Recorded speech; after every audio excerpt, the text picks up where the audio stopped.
Hello, Bible readers. It is Tuesday, May 25th. We're reading from Ezekiel 25 to 28 and Revelation 19.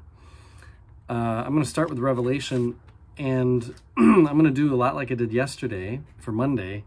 Read an extended piece from a commentary that I've read, and I really find this interesting because what I was taught in seminary, what this book, The Rapture Exposed, what it talks about is not completely, but very different from what I'm about to read.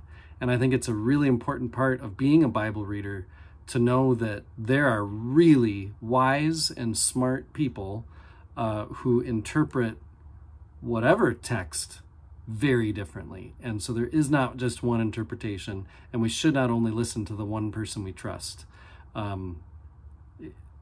Bible reading leads to Bible reflection, and Bible reflection is best done over the course of a lifetime. It's not like we're just looking to arrive at answers about what everything means, especially in Revelation. So in chapter 19, the vision described in Revelation 19 concerns the judgment on institutions that had been responsible for a disordered world and that had attracted to themselves absolute power and demanded conformity. It's a reminder to followers of Jesus that God cannot and will not allow the injustices of human history to continue forever. We may prefer a God who will treat those who have accepted the ways and benefits of the beast in the same way as those who have refused to conform are treated, but a view of God that is merely supportive of our prejudices and our desires is idolatrous. In other words, God's not just going to do what I want God to do, because then really I become God. The challenging picture of Christ as judge is iconoclastic and disturbing. Well, unless, I guess, you're yearning for God to cast judgment on the powers that afflict the powerless. I guess it depends what you want, right? I'm picking on the commentary here, aren't I? Revelation represents one pole in the Christian gospel. I would argue with that. But, says the commentary, and that pole is the justice of God, because, you know, the whole idea that the lamb, the fluffy, is where the power of God is, that would be an example of the mercy, that God's power comes from a place of love and grace. I wouldn't say it is just about the justice of God, but I'll keep reading. Balancing justice and love lies in the depths of both Jewish and Christian wrestling with the character of God. No theodicy, that is, why does God do what God does, can answer the problem merely by showing revulsion at the consequences of justice.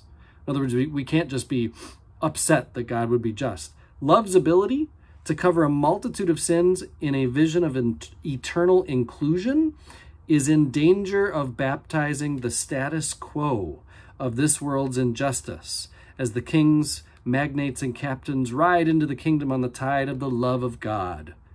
That sentimentality is ruthlessly challenged by this apocalyptic vision. Nevertheless, the pattern of justice and judgment is gruesome in its execution. Readings of Revelation must not dilute what seems to us the force of this scandal, failing to grapple with its scandalous imagery. Apocalypse is untamed and perhaps untamable. Maybe this is why the book of Revelation was canonized, put in the Bible, so that the norms and orderliness of religion might channel its desire and prophetic energy into more constructive operations. But the vision remains chaotic and wild, hoping for the order of the New Jerusalem, but denouncing injustice and proclaiming dissolution. So, for this commentary, Revelation shows that it can't just all be about God's love, because love allows for people to just get away with doing what they're already doing. There needs to be the flip side, which is judgment, which, yeah, for sure. But that's not all Revelation is about, in my opinion. Okay, Ezekiel. Oracles against neighboring foes. I could go on and on about this too, but I see time is up. And I will say, we've read Isaiah, and so we remember all those oracles against nations. Bottom line, this is about Ezekiel turning from pronouncements of doom against Israel and Judah to a collection of oracles against 4 of Judah's neighbors. who had had feuds with Israel and Judah about land for a long, long time. So that's been going on for a while. I am one with my God. My God is with us, all of us, at all times and in all places.